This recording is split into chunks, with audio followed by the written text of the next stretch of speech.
Обзор главных событий дня вашему вниманию представляет информационная программа «Новости» в студии Насиба Гулямова. Добрый вечер. В Таджикистане 1 октября начался осенний призыв на воинскую службу. Согласно Конституции Республики Таджикистан, служение Родине, укрепление независимости и оборонного потенциала страны является долгом каждого гражданина. Служба же в рядах вооруженных сил является школой мужества. Молодежь именно на этом этапе жизни постигает такие понятия, как служение Родине, и получает незабываемые уроки мужества, отваги и преданности. В честь новобранцев по всей стране проводятся торжественные мероприятия, на которых добровольцы проходят ритуал вступления в ряды вооруженных сил. Армия – это школа жизни, где человек исполняет свой конституционный долг, отдает дань уважения тому народу, к которому он принадлежит, а также показывает, что хочет жить в свободной стране.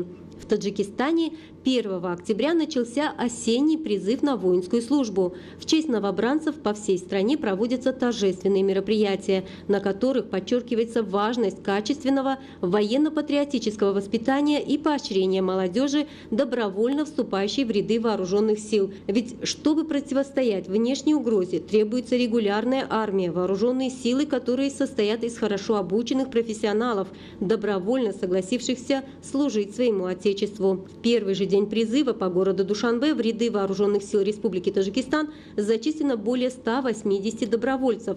Также первые группы добровольцев уже отправлены на службу в ряды вооруженных сил Таджикистана из Сагдийской области, районов республиканского подчинения и Горно-Бадахшанской автономной области. Служба в армии – это потребность мужчины, который призван защищать, оберегать и сохранять самоидентичность нашего государства. В первую очередь служба в армии развивает в молодом человеке чувство ответственности за себя и за своих близких. По достижении 18 лет каждый молодой человек должен отправиться служить в армию. Исключение составляют те случаи, когда парень учится, либо не может защищать родину по состоянию здоровья. В Таджикистане призывного возраста ежегодно достигают более 150 тысяч человек. Кроме получения навыков по защите родного государства и повышения физической подготовки и самооценки, отправляясь служить, человек получает огромный жизненный опыт, становится более дисциплинированным, учится быть самостоятельным и следить за своим внешним видом. При этом закаляется характер, а по возвращении из армии парни пользуются большим уважением в обществе. Зумрат Файзиева, Рано Азизи, телевидение Таджикистан.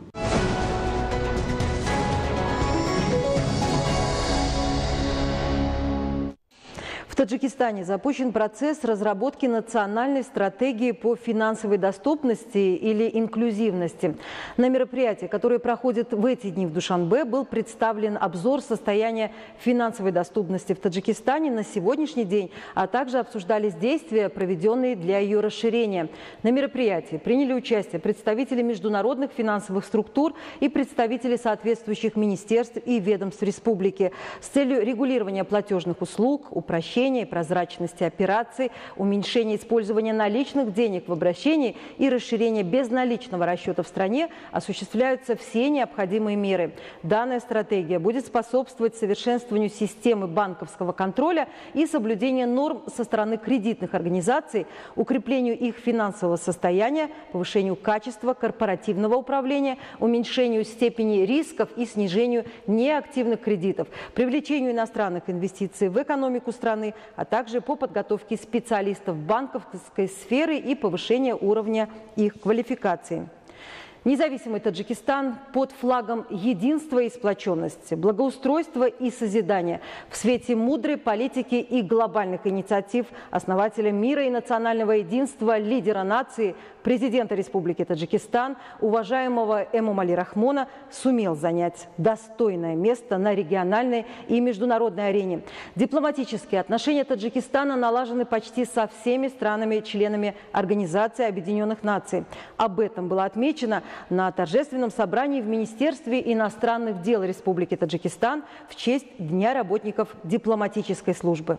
Службы Таджикистана, на котором было отмечено, что Республика Таджикистан в течение 28 лет государственной независимости добилась заметных результатов продвижения внешней политики и укрепления своего места на мировой арене. Расширение и укрепление отношений со странами и организациями мира с соблюдением национальных интересов и партнерства составляют основу внешней политики Республики Таджикистан. В свете мудрой политики лидера нации, уважаемого Эмомали Рахмона, в период независимости таджикская дипломатия добилась беспрецедентных успехов, а Таджикистан на международной арене признан как миротворческая страна и инициатор решения глобальных проблем.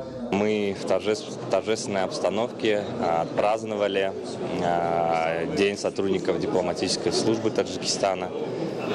Для нас, для молодого поколения, для среднего звена центрального аппарата министерства и дипломатических представительств это очень важный день. И этот день особенно знаменательный для нас. Почему? Потому что он дает возможность нам вспомнить, где-то размыслить, обменяться мнениями о тех результатах, которые мы добились за 28 лет независимости.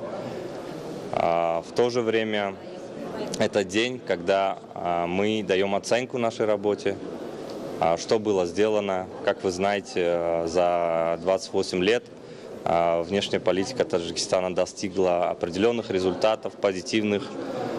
Допустим, вот сегодня глава нашего министерства, господин Мухридин, говорил о модели межтаджикского урегулирования, которая признана мировым сообществом, которая изучается различными научными центрами.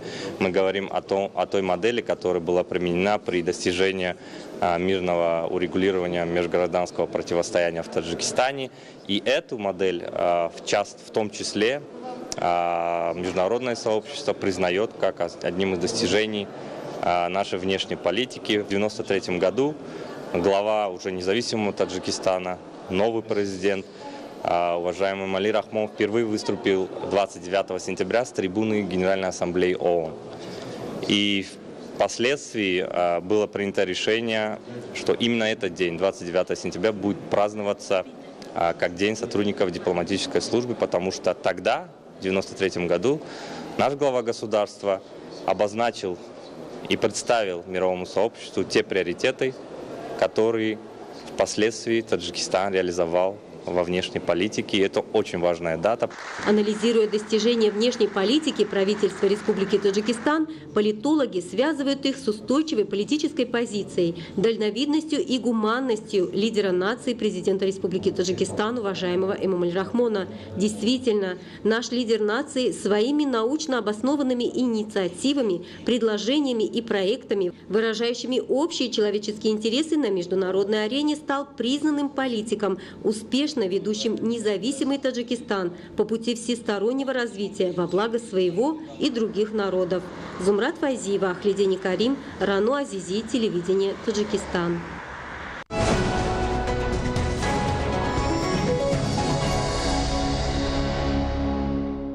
Уважаемые телезрители, это были все те новости, о которых мы успели вам рассказать к этому часу. О развитии событий на нашем канале, как обычно, в 20:30. Будьте здоровы и не переключайтесь.